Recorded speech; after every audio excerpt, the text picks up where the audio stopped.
Ang kinakatakot ko po is yung, alam niyo po, si Presidente Duterte ay hindi marunong tumanggap ng pagkatalo.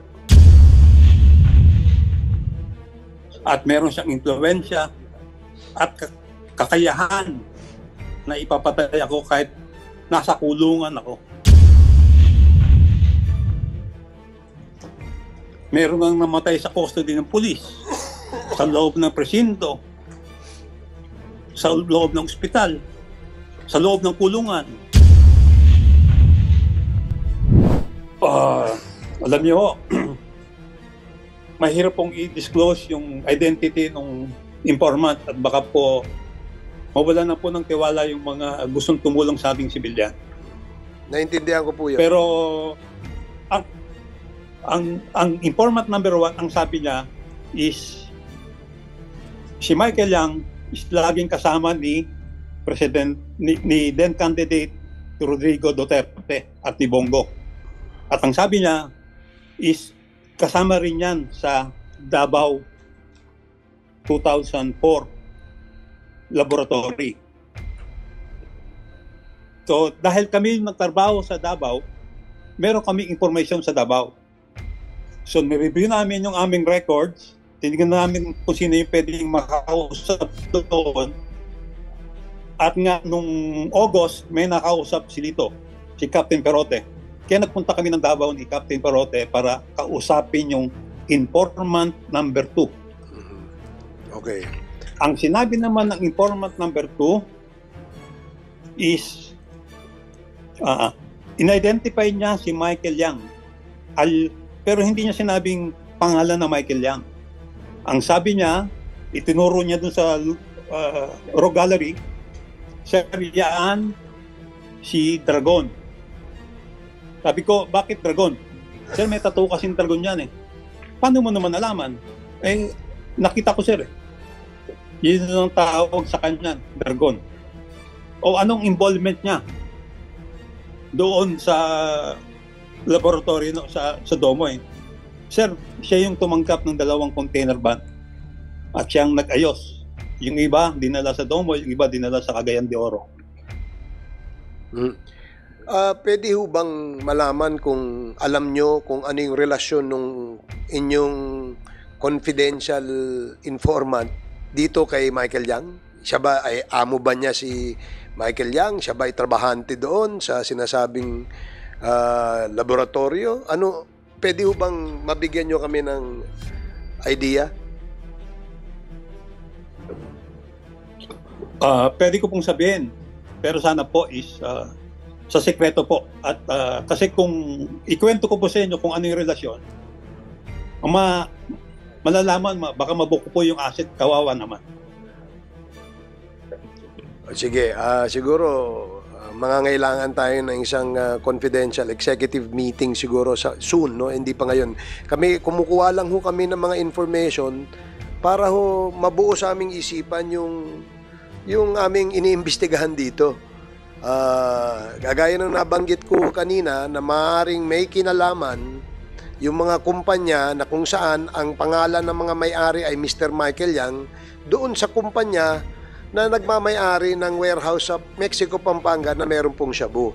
So gusto lang naming malaman, no? Kagaya nung nabanggit nyo kasi kanina, sinabi nyo na si yung Michael Yang na yan, may tattoo sa likod at ang pangalan niya ay Dragon according to your asset. And it appears na dahil alam niya, nakikita niya siguro na kubad, he must probably be an insider. Siguro, that's the way it operates, di ba? Alam naman po natin yun. So, since you're not at liberty to disclose kung sino yung mga pangalan na yun, siguro na lang ho, ano yung relasyon naman nung nabanggit nyo kanina na Mr. Chua, ano yun? Yung Johnson Chua at saka yung Michael Johnson Yang. Chua po. Anong relasyon ng Michael Yang ho at saka yung Johnson Chua? Si Johnson Chua, siya po ang may-ari at nag-finance nung Domoy Shabu Laboratory. Paano nyo po nalaman na siya ang nag-finance? Meron ho ba kayong paper trail? Meron ho ba kayong ebidensya dyan? And, yun po ay resulta ng old-fashioned police intelligence work. na assessment ng mga na ginawa namin. Okay. Yun din po ay galing din po sa mga informante. Yan pong si Johnson Chua, nung ni-raid namin yung Domoy nung December 31, 2004. Meron siyang bahay sa Davao City, malapit sa eskwelahan ng Stella Maris. Itong bahay na to ay pinupunta to ni Alan C. Nakikita namin siya doon pero hindi namin alam ang pangalan niya. Ang gamit ng sasakyan is Pajero. Nung ni-raid namin nung 31, si Johnson Chua ay dali-daling tumakas. Kumbaga is after a few hours na ni-raid namin yung Domoy, si Johnson Chua ay tumakas papuntang Maynila by land. Gamit niya yung kanyang Pajero. Yan ang kwento, ang report sa amin ng asset. Okay. Kaya hindi namin nahuli si Johnson Chua. At tapos, na-identify namin si Johnson Chua dahil yung warehouse sa Cagayan de Oro, siya ang nakalistang lessor. Siya ang nagrenta ng warehouse kung saan nahuli yung mga chemicals. Ito ay ni-rate ng PIDEA Regional Office 10. Ang nag-rate noon ay ang Regional Director na si Rene Orbe. Okay. Pero ang nakadiscover nung bodega na yon ay kami rin po. Kaya lang hindi namin siya ni-rate kasi ang thinking namin is babalikan yon para kunin. So, ibinigay namin sa PIDEA 10 noon na bantayan kung sinong kukuha. Kaya lang po, ang nangyari is nainip ang PIDEA Region 10, ni-rate nila nang hindi namin alam. Okay. So, nung ni-rate, nag-file na ng kaso. Pangalan ni Johnson Chua ang nagrenta. Kaya siya na-issuehan ng warrant sa Cagayan de Oro. Okay. Meron ho ba kayong idea ano nangyari doon sa yung sinasabi nyong na facilitate nung Mr. Michael Yang na shipment? Diba? Ang sabi nyo kanina pag sa pagkakatanda ko, yung shipment na yon, isa dineliver sa Cagayan de Oro, yung isang container, at isang container ay dineliver naman po sa Davao. Tama po ba yung pagkakatanda ko? Yung dalawang container po is na-discarga lahat sa Davao City. Isang bodega ron bodega ni Alan C. Okay. Tapos, at unti-unti po nilang inililipat sa iba-ibang mga laboratory sa Domoy at sa Cagayan de Oro. Okay. Sige po. Salamat po, Colonel. The members Salamat po. is now Sige, alasan lalita. Congressman Dan Fernandez.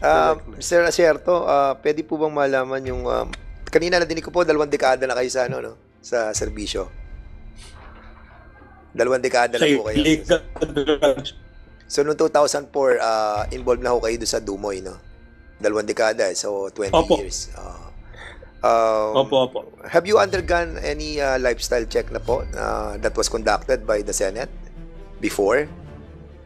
Meron na po ba kayong ganong na-conduct sa inyong lifestyle check? Alam niyo po, nung kinasuhan po ako doon sa Senate, Opo. na-pros na po yung aming asset. Oo. Ano po, na-freeze po yung asset? Kaya lang po ngayon is na-freeze na po yung asset ko noon. Pero wala po kasi silang na-file na kaso. Na-lift na po yung freeze order. Okay, so magkano naman po, kung pwede po malaman kung malaki ba yung na-freeze na asset or maliit lamang po? Ay, hindi ko po alam. Dahil, Yung asset po ninyo, yung wala na.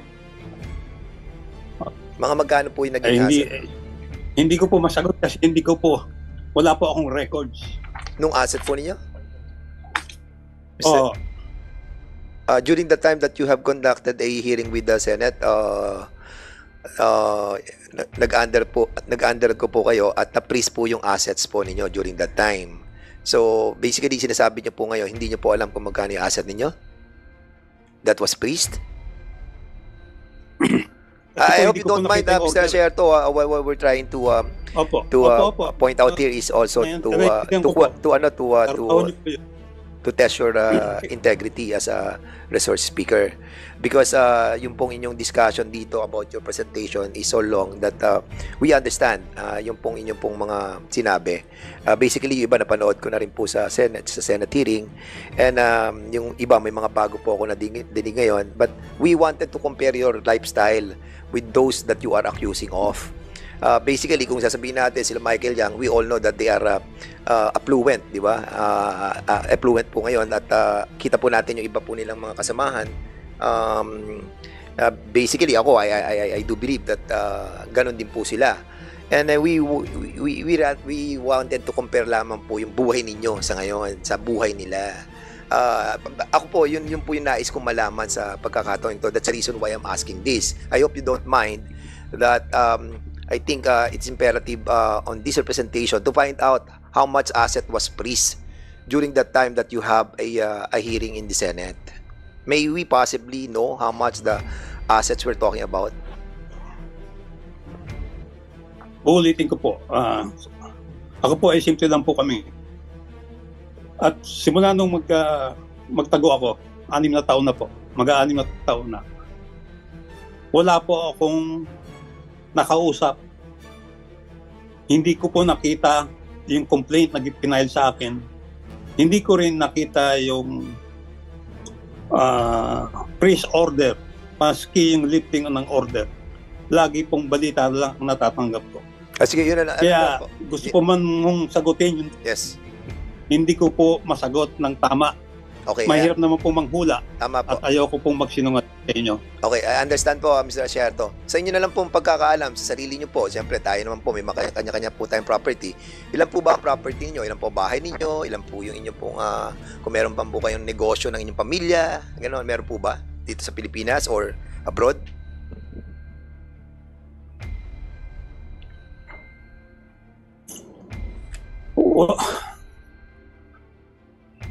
Uulitin ko po, simple lang po kami. So, wala naman po kayong masyadong properties. Ilan pong bahay ninyo? Ilan po ang sasakyan ninyo? Nasa abroad po ba kayo ngayon, Mr. Asyata? Ay, for security reason po. Pasensya na. Hindi, naiintindihan po Ako po namin. ay pinapapatay ni Duterte. No, we understand that, Mr. Asyata. Para naman pong ako really, I really understand that. But anyway, sige po, what I really wanted is really just like to compare your life with those people you are accusing of. Siguro, kung masasabi nyo sa amin, mas maganda po sana kasi basically,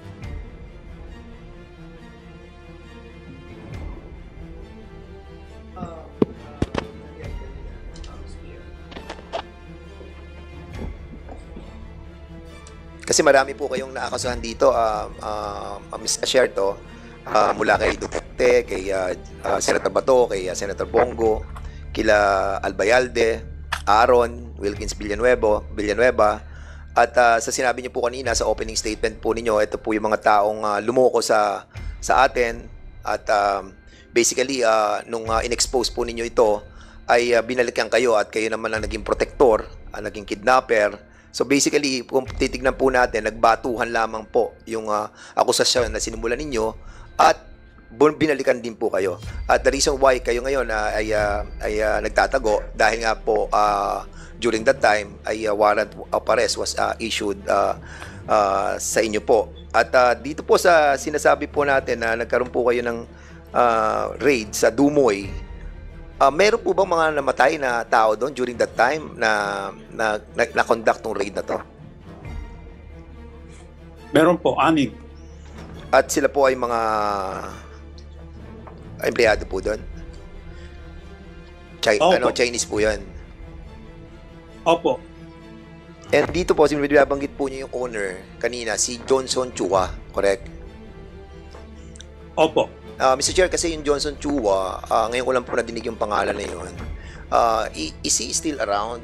Can we invite this person to appear on this hearing? Because kung titingnan ko yung mga pangalan dito, mga usual na po yung nakikita ko, Mr. Asierto. Pero itong Johnson Chua na sinasabi niyong owner, pinanser, noong sa Dumoy raid, basically, parang bago po sa akin to. So, I believe that we need to invite this person, considering that other personality that were being mentioned by Mr. Asierto were already summoned by this committee. I so move, Mr. Chair, yung Okay, invitation. Congressman Fernandez, as alleged by Colonel Asierto, itong si Mr. Chua ay isang drug lord. So, dahil siya po ay isang drug lord at wala ho siya dito ngayon sa ating bansa, napakahirap pong imbitahin ito.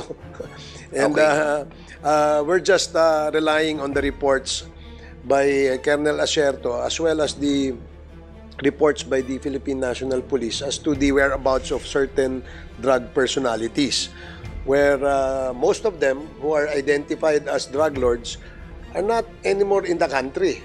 Yeah. In fact, yung ibang ang iniimbestiga natin, like Mr. Willie Ong, has already left the country the day after we first had our first committee hearing, no?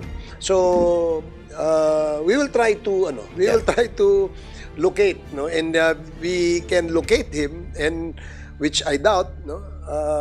We'll try to invite him. In that case, Mr. Chairman, may we ask the DOJ or the immigration to find out the last date that this person went out from this country. Siguro para makita natin, baka mamaya or or whatever. Best effort na lang po, Mr. Chairman, on that case. Yeah, we'll get more information about the certain Mr. Johnson Chua, because we're not even sure whether Johnson Chua is his real name. Yes. So we'd like to get more information from the law enforcement units that operated on Mr. Johnson Chua. Yes, tapos Mr. Asierto, no, if I proceed, Mr. Chair. Please proceed. Yung sa RTC Cavite, kasi na-mention po ninyo yung kaso nung certain Alan Lim na dismiss through technicality under Section 8 of Article 2 of Republic Act 9165. So, ang judge pala during that time yung ating pong NBI director na ngayon na si Jimmy Santiago. So, maybe he can clarify a lot of things about that case, why it was dismissed, no? So may we invite also the NBI director in the next hearing, Mr. Chairman? Yes, Congressman Fernandez. In fact, we sent out invitation to the newly designated NBI director, but I think there was an earlier commitment to Malacanang, no? So that's why he sent Attorney Galicia to speak in behalf of the NBI director, I suppose, no, on the information that we are on the investigation that we are conducting in this committee. So yes, ganun pa man. So we will thank you so much. Perhaps ask some information as to the details of the dismissed case against Mr. Mr. Alan C. Alan Lim, hindi ko maintindihan Mr. Chairman kasi meron dito Alan Lim O yun sa kaso sa RTC Branch 18 sa Cavite po, that was decided by the former judge ng Cavite ng RTC Branch 18, who is Jaime Santiago during that time. Sige, perhaps you can just get information from the NBI. Yes, oo. And a while ago, Mr. Chairman, I have seen the sequence of the presentation of Mr. Asierto, that talaga very detailed yung kanyang mga presentation, and a lot of personality was mentioned, like si Coscolan. I believe Coscolan is already buhay pa ba siya? Dead na siya, no? So we cannot invite him anymore, and siguro yun na lang po lahat ng mga minention yung mga personality dito mas be invited as well para to shed light on the accusation of Mr. Asierto, para naman maging fair tayo sa ating pong committee. And even General Bigdanao was mentioned, and si Oscar Abayalde, and a lot of personalities. And ako po, saludo naman ako sa inyo, Mr. Asierto, dahil napakatapang po ninyo at naalala niyo pa po ng mga details na to. And rest assured that this committee, we will be digging deeper really what happened. At kayo nga po ay maraming accusation din po sa inyo that was thrown against you, and we wanted to ferret out kung ano po talaga yung katotohanan, because alam na po natin na nagsimula to dun sa ano nyo, sa expose nyo during that time that the former president is still the president of this country. And I know that it's hard, no, for you to do that, but ginawa po nyo yung tungkulin nyo bilang Pilipino. But of course, you cannot from us to that also yung that's the reason na tinatanong yung inyong pong personality nyo, ano ba meron kayo for us or somehow have a pundasyon ng aming pagmumulan ng aming pong pagdidesisyon sa magiging resolusyon ng committee ito. For the Mr. Chairman, yung po muna, at maraming po salamat for giving me a chance to speak. Thank you so much, Mr. Thank Chairman. you, Congressman Fernandez. Congressman Keith Flores, and then Congresswoman Luistro. Thank you, Mr. Chair. Colonel Asherto, sir. Opo. I just want to clarify things Magandang on umaga po. your statement, but before that, may we request for a copy of the timeline that you submitted so that we can have printed copies? Para mas madali po yung questioning natin kasi based on the Opo. timelines that you provided. Opo, ipapadala ko po. And also po, if you have a copy of your report that you submitted in 20, kailan ba yun? Yung sinubmit niyo na report kay, kanina yun? Kay Bato, kay Abayalde, and ano. Can we also have a copy of that? Opo. Okay. Now, sir, ang question... Ipapadala ko na lang po sa committee. Sige po. Now, ang unang question ko po is, you've mentioned the name Michael Yang. Pero sa lahat ng mentions mo kay Michael Yang, the only parang direct na mention that you've made about him being involved in drugs is that siya yung nag-receive ng shipment of chemicals and equipment in 2004 doon sa Davao. Tama. Tama pa ba? So, any other involvement na ni Michael Yang na which you included in your report, which you did not say lang in your statement kanina? Kasi parang you always bring up the name of Michael Yang, but yet the only parang direct participation that you've mentioned of him being involved in drugs is the fact that he was the one who received the chemicals, the shipment of chemicals and equipment in the year 2004 in Davao.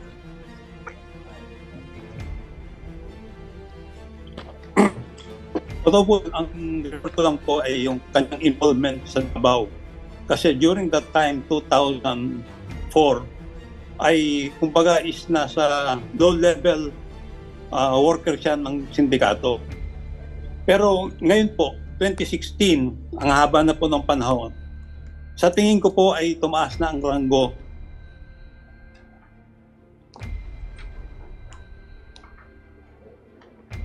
Sige, Presidente, itong tanongin nyo na. Nawala. Chair, nawala. Secretariat, can you check the internet again, please?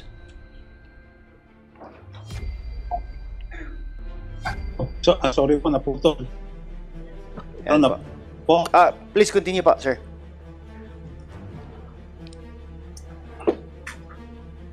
Hello?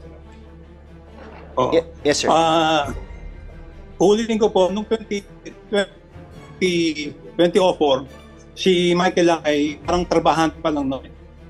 Nung lumipas ang habang panahon, tumaas ang posisyon niya sa sindikato. So ngayon po is mataas na siya.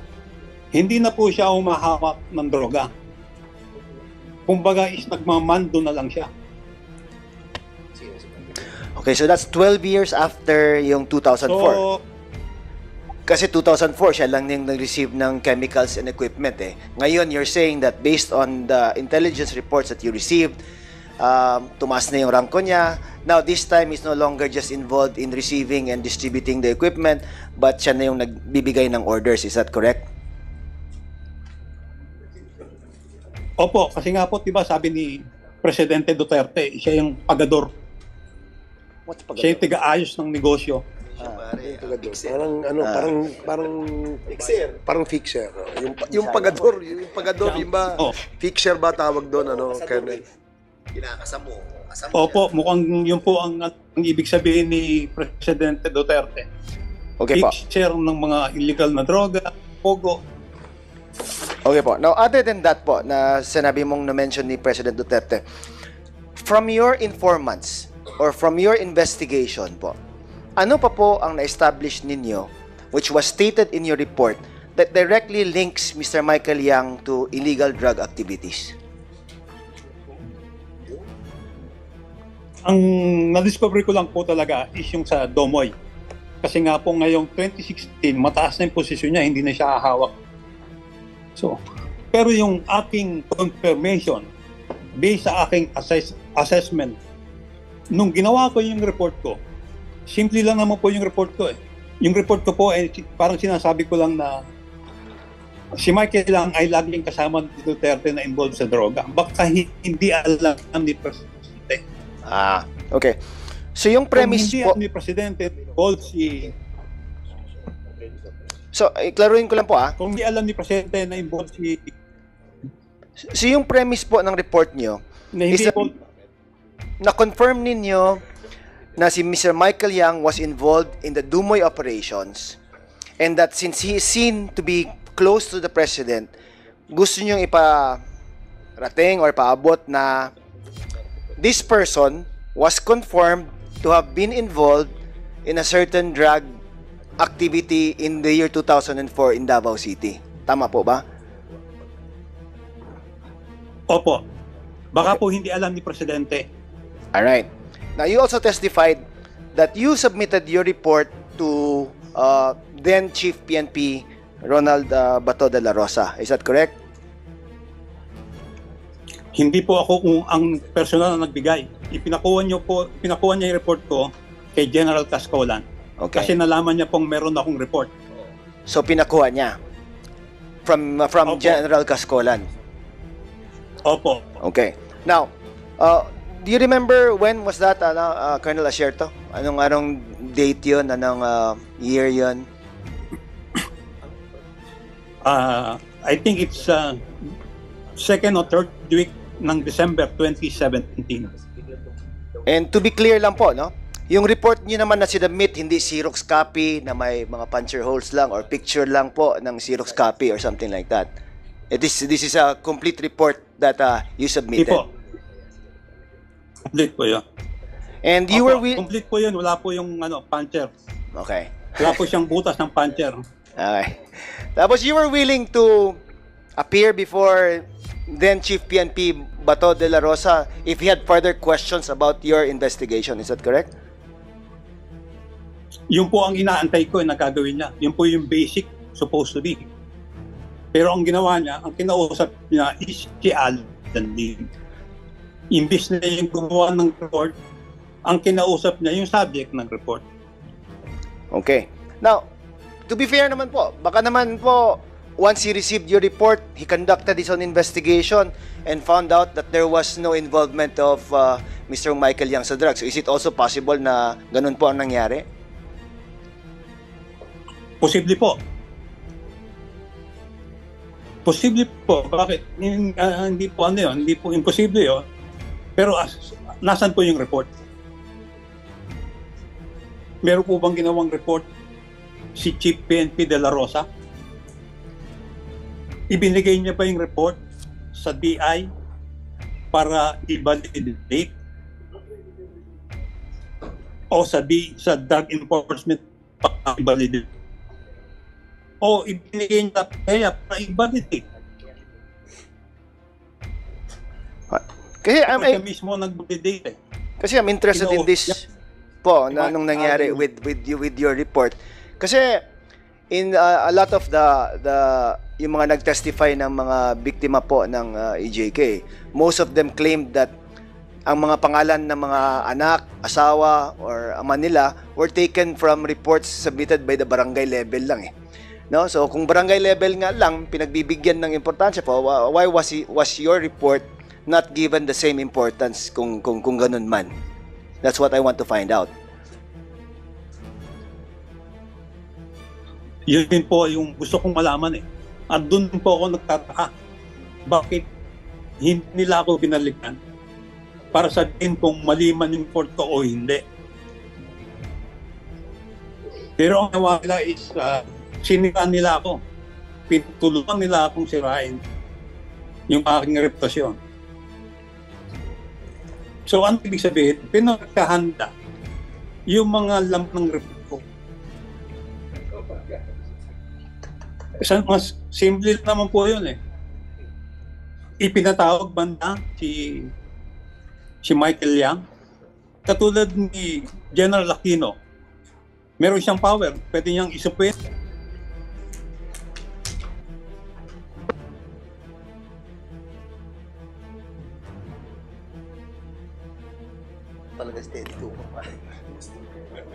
Secretariat, can you please check again? Sorry po, naputol. Hello? Hello? Yes, sir. You're back pa. Okay pa. So na-establish na po Kung na si General Aquino ba, na walang nangyari sa report nyo. pinatawag pa ni General There was no ni feedback, BG no- Mike Yang. Wala, Walang feedback, walang no official feedback. No walang official report. document nagsabi na hindi validated yung investigations nyo, and based on our own investigations, yung investigation mo is baseless and without merit or something. Walang anything na report like that.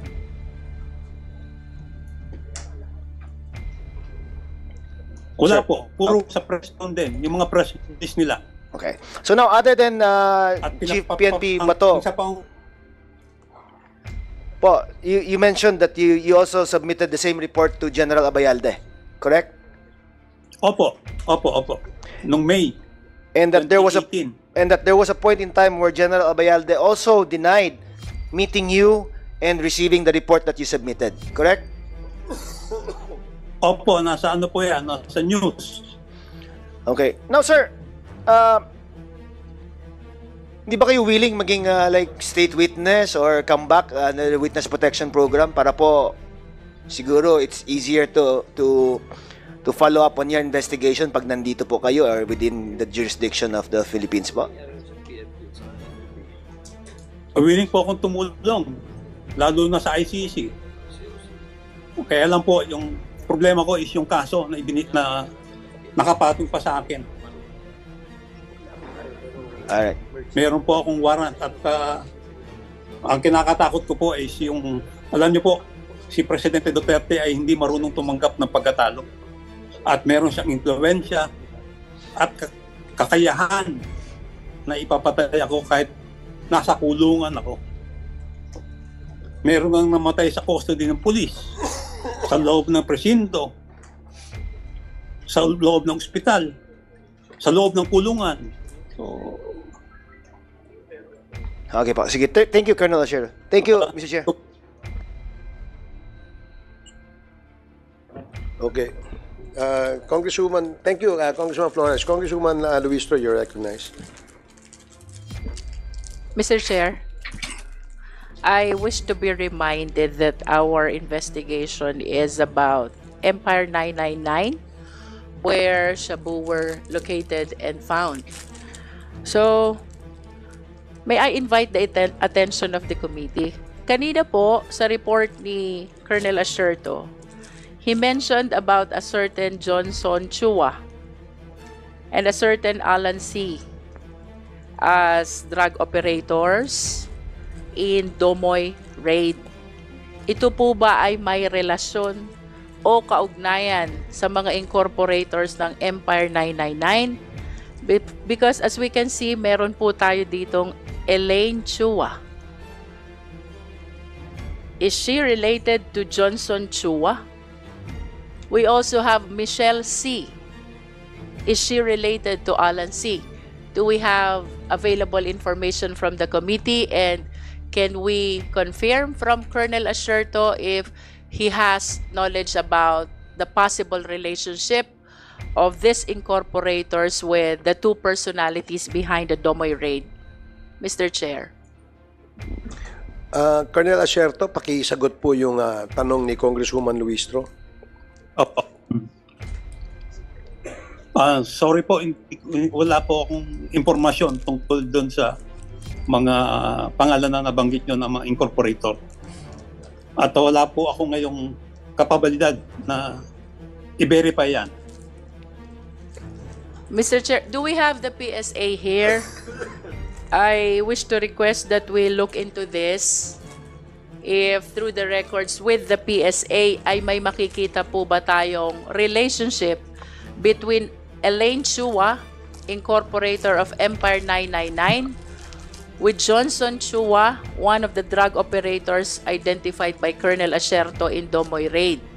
Same with incorporator Michelle C. about her possible relationship with Alan C., another drug operator identified by Colonel Asierto in Domoy raid. Can we hear from PSA, Mr. Chair? PSA, please Good morning. answer the query of Congresswoman Luistro. Magandang tanghali po, Mr. Chair and Madam. We will check po if there is match records of Elaine and Johnson and Michelle and Alan C.